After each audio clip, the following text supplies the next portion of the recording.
السلام علیکم دوستو، امید کرتا ہوں آپ سب لوگ خیریت سے ہوں گے، مزے میں ہوں گے۔ دوستو آج میں آپ لوگوں کو ایسی ٹپس بتانے والا ہوں جو آپ کی زندگی بدل دے گا۔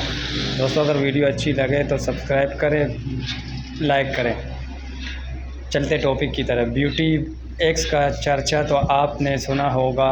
تیز ترین نتائج کے حصول کی خاطر ہر شخص شارٹ کٹ کی تلاش میں ہے اور مسائل کا فوری حل ڈھونڈتا نظر آتا ہے، یہ سوچے سمجھے بغیر کہ یہ ایکس اسے کس حد تک نقصان پہنچا سکتے ہیں۔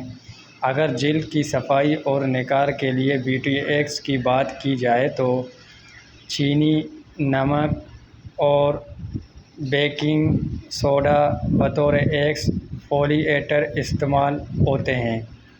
ان کا مساج چہرے کی جلد سے مردہ خلیات اور گرد و غبار کو صاف کرنے میں مدد دیتا ہے، لیکن کیا آپ نے کبھی سوچا ہے کہ یہ جلد کو کس حد تک نقصان پہنچاتے ہیں؟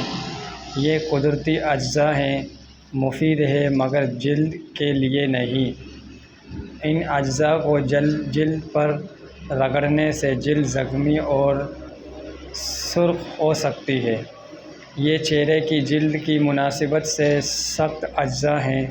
اگر آپ کو چہرے سے مردہ جلد کو صاف کر کے اسے تر و تازہ اور چمکدار بنانا چاہتے ہیں تو کسی نرم اور معیاری واش کلاتھ کا استعمال کریں۔ کلینزنگ کے بعد واش کلاتھ سے چہرہ صاف کر لیں، اس سے مناسب صفائی خوری بھی ہو جائے گی اور جلد بھی محفوظ رہے گی۔ دوستو اگر میری اس ویڈیو آپ کو اچھی لگے تو لائک کریں اور سبسکرائب کریں۔